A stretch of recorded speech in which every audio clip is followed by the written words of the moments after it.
नमस्कार, न्यूज 18 में आपका स्वागत है। मैं हूं रुंजुन कोहली और बड़ी खबर के इस विशेष सेगमेंट में हम आपको जम्मू कश्मीर के कुछ अहम खबरों से रूबरू करवाएंगे। तो चलिए शुरुआत करते हैं। सीएम उमर अब्दुल्ला ने बजट पेश होने के बाद वित्त विभाग से सभी अधिकारियों को बधाई दी है। उन्होंने कहा कि इस बजट को तैयार करने में उनके मंत्रियों का भी अहम भूमिका रहा है। सीएम उमर अब्दुल्ला ने कहा कि जम्मू कश्मीर की वित्तीय स्थिति चुनौतीपूर्ण है, लेकिन इसके बावजूद सरकार ने समाज के हर वर्ग को राहत देने की कोशिश की है। सबसे पहले तो मैं आप तमाम मीडिया के दोस्तों का शुक्रगुजार हूं कि आप इस प्रेस कॉन्फ्रेंस में शिरकत करने आए। मैं बजट के मुतालिक बोलने से पहले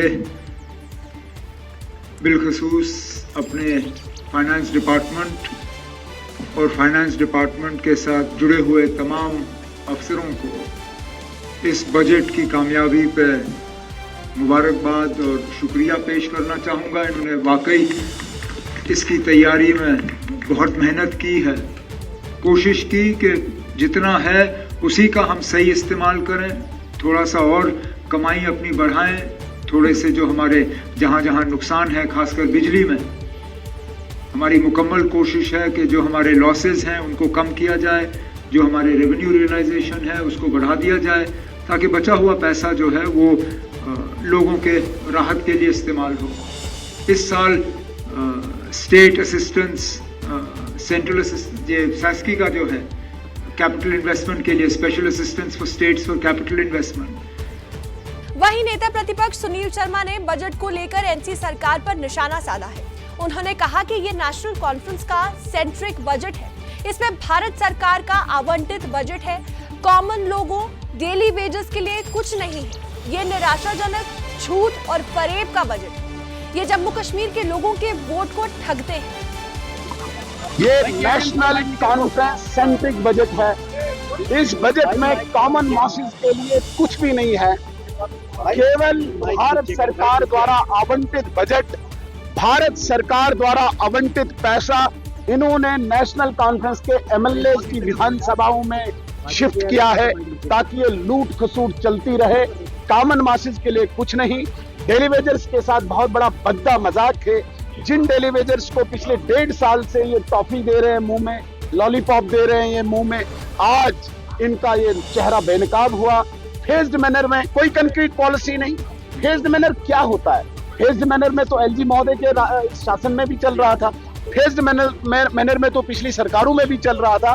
तुम मुझे ये बताओ कि जो 70,000 से 1 लाख के बीच में डेली वेजर से उनको रेगुलर कब तक करोगे? ये कंक्रीट पॉलिसी लाइए, लेकिन कुछ नहीं। आपने कहा 180 दिनों में हम अनएम्प्लॉयड लोगों को नौकरियां देंगे। कोई इस बजट में प्रावधान नहीं है। नेशनल कॉन्फ्रेंस के उधमपुर रियासी जोन के प्रेसिडेंट ने मुख्यमंत्री उमर अब्दुल्ला के बजट का स्वागत किया है। उन्होंने कहा कि बजट जम्मू कश्मीर के लिए विकास और राहत का संतुलित रोडमैप है।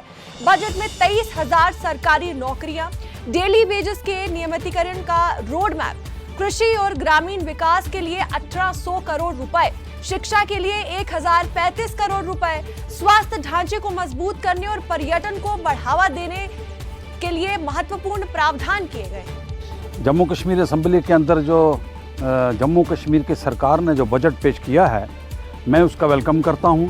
मैं खुशामदीद कहता हूं और उमर अब्दुल्ला साहब का शुक्रिया अदा करता हूं कि उन्होंने एक बेहतरीन बजट जो है वो असेंबली के अंदर पेश किया है। अब आपको जैसा कि आपको पता है कि उन्होंने अपने बजट में 23,000 नई नौकरियां देने का ऐलान किया है कि इस साल में वो 23,000 नौकरियां देंगे। और उसके साथ साथ जो डेली वेजर हमारे जम्मू कश्मीर के जो हैं उनको परमानेंट करने का पूरा मैप जो है वो तैयार हो चुका है। अब बहुत जल्द ही वो उनको ये आर्डर जो है वो इशू होने वाला है। जम्मू कश्मीर के बजट को लेकर पूरे प्रदेश से मिली जुली रिएक्शंस आ रहे हैं। कई लोगों ने इस बजट को जनहितैषी करार दिया है और कहा है कि बजट में समाज के कई वर्गों को राहत देने की कोशिश की गई है और विकास को प्राथमिकता दी गई है। वहीं दूसरी ओर कुछ लोगों का मानना है कि बजट को और बेहतर बनाया जा सकता था। आम जनता से जुड़े मुद्दों पर और अधिक ध्यान देने की जरूरत थी। ये तो एक खुशाइंद बात है, क्योंकि पहले भी ये जो मुद्दा था हमने सीएम साहब के साथ उठाया, तो हम बहुत खुश हुए कि उन्होंने पहले ही जो उन्होंने स्पीच दिया, पहले इंडस्ट्रीज को उन्होंने टच किया। मेरी यही गुजारिश रहेगी, जहाँ तभी इंडस्ट्रीज ग्रोथ करेगी। खाली लोन देने से, खाली यूनिट खोलने से यहाँ पर कोई तरक्की नहीं होगी। पहले जो इसका मुद्दा है वो मार्केटिंग का है। इसमें एक मसला होता है, अगर मैं यूनिट चलाऊंगा मेरे साथ 4 बंदे जुड़ेंगे और कोई यूनिट खोलेगा उसके साथ 8 बंदे जुड़ेंगे। वो तभी खोल सकते हैं, रन कर सकते हैं जब उनको मार्केटिंग सहूलत मुयसर हो। बिजनेस फ्रेंडली इकोसिस्टम उन्होंने इसमें बात कही है कि बिजनेस फ्रेंडली जो भी स्टेप होगा वो आइंदा, अभी उसको देखा नहीं हमने क्या मामला है, लेकिन हम उम्मीद रखते हैं कि बिजनेस ग्रोथ होगा। ग्राउंड लेवल पे जो हमारी बेसिक नीड्स है, जो हमारा जो मुद्दा मकसद है कि यहाँ का बिजनेस जो पिछले कई सालों से ठप पड़ा है वो ग्रो कर सके। जो अभी नई पीढ़ी हमारी आ रही है वो उनके लिए टाइम है अभी, लेकिन जो ओवरेज हो रहे हैं, ओवरेज होने की कगार पे है, उनके लिए सोचना है। वो हमारे किसान भाइयों के लिए, जमींदारों के लिए कोई खास खुशखबरी है इसमें बजट में? हाँ, उनके लिए तो ये जो उन्होंने कहा है कि जो एग्रीकल्चर इंश्योरेंस है उनको भी उन्होंने एनहेंस किया है। क्रॉप इंश्योरेंस है उनमें, या हॉर्टिकल्चर सेक्टर में जो भी है उनका जो इंश्योरेंस है, या हॉर्टिकल्चर सेक्टर में हमारी नर्सरी यहाँ पे कायम होने वाली है वो भी उन्होंने अनाउंस किया है। वो भी खुश आएंगे। हम चाहते हैं कि यहाँ पे ऐसी चीजें हो जहाँ से हमारी जो फ्रूट इंडस्ट्री हो, एग्रीकल्चर सेक्टर हो, बिजनेस हो, टूरिज्म हो, जो भी हो यहाँ पे वो ग्रो कर सके। एक लफ्ज में इस बजट के हवाले से बात करें, क्या कहना चाहेंगे? तो ये तो खुशाइन बात है कि जो उसने आज जितना उसने आज बजट हमें दिखाई है, J&K की बजट उसने जो हमें दिखाई है, तो ये खुशाइन की कि चलो आज एक मसला हल हो जाएगा तो दूसरा मसला हल हो जाएगा।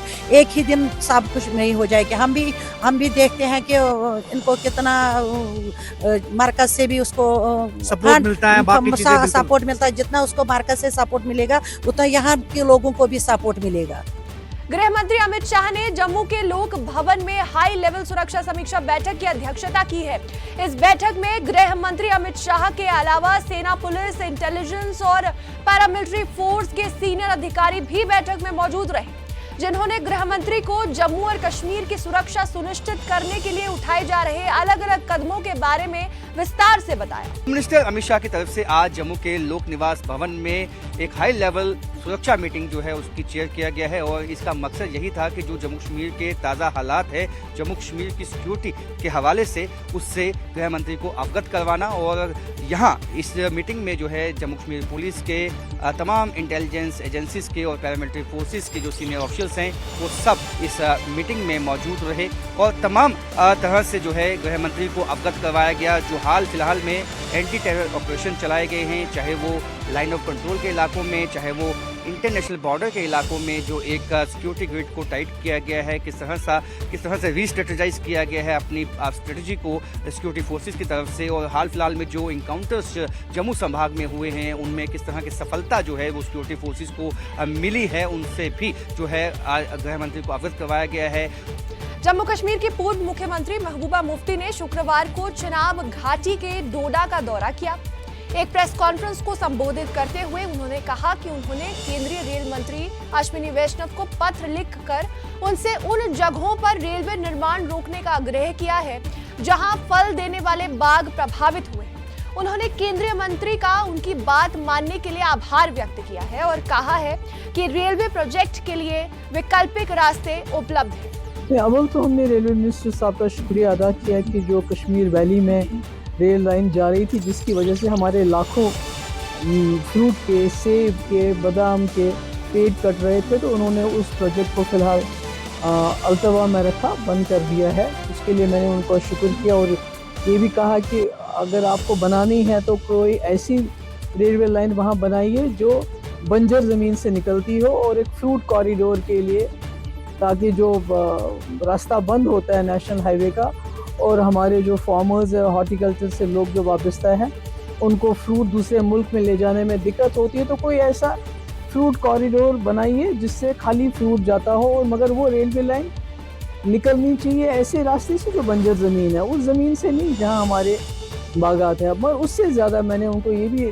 गुजारिश की कि ये जो चिनाब वैली का इलाका है, ये अभी तक पूरे रियासत में सबसे कटा हुआ इलाका है। यहाँ सड़कों का जाल जिस तरह बाकी जगह है, यहाँ सड़कें अभी उस तरह नहीं है। जम्मू में पंचायती राज कॉन्फ्रेंस ने बांडीपुरा में नेशनल लॉ यूनिवर्सिटी की स्थापना की जोरदार मांग उठाई है। सम्मेलन में शामिल पंचायती राज प्रतिनिधियों ने, जनप्रतिनिधि और सामाजिक संगठनों ने कहा है कि इस कदम से क्षेत्र में उच्च शिक्षा को बढ़ावा मिलेगा और स्थानीय युवाओं को कानून के क्षेत्र में गुणवत्तापूर्ण शिक्षा के अवसर मिलेंगे। राष्ट्रीय स्तर के विधि विश्वविद्यालय की स्थापना से न केवल उत्तर कश्मीरी बल्कि पूरे जम्मू कश्मीर के छात्रों को लाभ होगा। इससे रोजगार के नए अवसर सृजित होंगे और क्षेत्र के समग्र विकास को गति मिलेगी।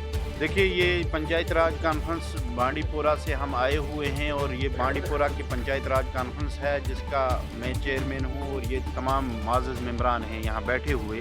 हमारी डिमांड चीफ मिनिस्टर साहब से है कि जो नेशनल लॉ यूनिवर्सिटी है इसके सबसे ज़्यादा हकदार हम हैं। उसकी वजह यह है कि हमारा डिस्ट्रिक्ट इल्म, अदब और आब के नाम से जाना जाता है। 20 डिस्ट्रिक्ट में वाहिद एक डिस्ट्रिक्ट है जिसको ये नाम दिया गया है, लेकिन अभी तक वहाँ बेसिक फैसिलिटी नहीं है। उसमें आप देखिए हाईवे नहीं है, हमें रेलवे से हम कनेक्ट नहीं है। एशिया का सबसे बड़ा फ्रेश वाटर लेक है लेकिन अभी टूरिज़्म के नक्शे पे नहीं है। अगर वो टूरिज़्म के नक्शे पे आ जाता है तो हमारे फिशरमैन ऊपर उठ जाएंगे। वहाँ नेचर ब्यूटी है, जैसे गुरेज है, लंगमरग है, नचनी है, अटवतू है, वेवन है, बहुत सारे इलाके हैं। तो शीरासर है, यहाँ उनको नेचर ब्यूटी से ऊपर वाले ने सजाया है लेकिन अभी टूरिज्म के नक्शे पे नहीं है। उसके साथ साथ हमें अभी वुमेन डिग्री कॉलेज नहीं है। मेंढर में सब डिस्ट्रिक्ट हॉस्पिटल ने हज यात्रियों के लिए वैक्सीनेशन प्रोग्राम शुरू किया है।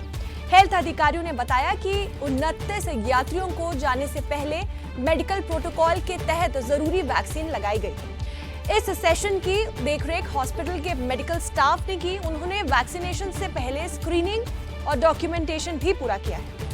और बिलीफगंज का रहने वाला हूँ और अल्लाह मालिक ने ये मंजूरी दी और हमें अपने घर का दीदार करने के लिए बुलाया है और मैं हज के लिए जा रहा हूँ। और आज हमारा जो यहाँ आने का मकसद था वो वैक्सीनेशन के लिए आए हैं और उसके बाद में हमें आगे जैसे भी जो भी मैसेज मिलता रहेगा और उसके तहत हम अपनी कार्रवाई जो है वो जाने टाइम तक करते रहेंगे। और अल्लाह ताला से मैं ये दुआ करता हूँ कि हमें सही सलामत वहाँ पर पहुँचने की तौफीक अता करे और हम जिस मकसद के लिए जा रहे हैं उस मकसद में कामयाब हों। आई एम डॉक्टर अमजद फिदा, consultant paediatrics, looking after the charge of BMO Mendhar. हमने आज 6 तारीख को फरवरी को जो हाजी जा रहे हैं उनके लिए वैक्सीन हमने शुरू की है, इनॉग्रेट किए हैं। टोटल 39 पर्सनस हैं जिनको हमने करना है। उनमें से एक थोड़ा पॉसिबिलिटी है 30-80 हो जाए, मगर हम कोशिश करेंगे इसको सारे आज पूरे कंप्लीट करने की। पहले वैक्सीन 2 शेड्यूल के इंजेक्शन होते थे, आज एक ही है जो इंडिया ने दिया है हमको, हम वैक्सीन हो जाएगा। राजौरी में नौशेरा दिवस के मौके पर सेना की ओर से कार्यक्रम का आयोजित किया गया जहां शहीदों को श्रद्धांजलि अर्पित की गई। इस कार्यक्रम में स्थानीय लोग, भूतपूर्व सैनिक और उनके परिवार के साथ कई स्कूल के बच्चे भी शामिल हुए। नायक जद्दोनाथ साहब ने जो कुर्बानी दी थी, जिनके टीम के मारे हुए 500 हथियार जमा हुए थे, हमें आज वो बातें याद ताज़ी हो रही है। इसी तरह आज जो हमारे 80 इन्फेंट्री ब्रिगेड के कमांडर साहब GOC साहब 25 इन्होंने यहाँ बुलाया और ये एक्समैन विडोज और उसके अलावा जो ऑर्डर लोग हैं उनको सम्मानित भी किया है। भारतीय सेना का तहे दिल से शुक्रिया अदा करते हैं कि आज के दिन उन्होंने हमारे यहाँ के स्कूल्स के बच्चों को ये मंच प्रदान किया और बच्चों ने बहुत ही सुंदर प्रस्तुति यहाँ रखी। तो आज के लिए बस इतना ही। देखते रहिए न्यूज़ 18।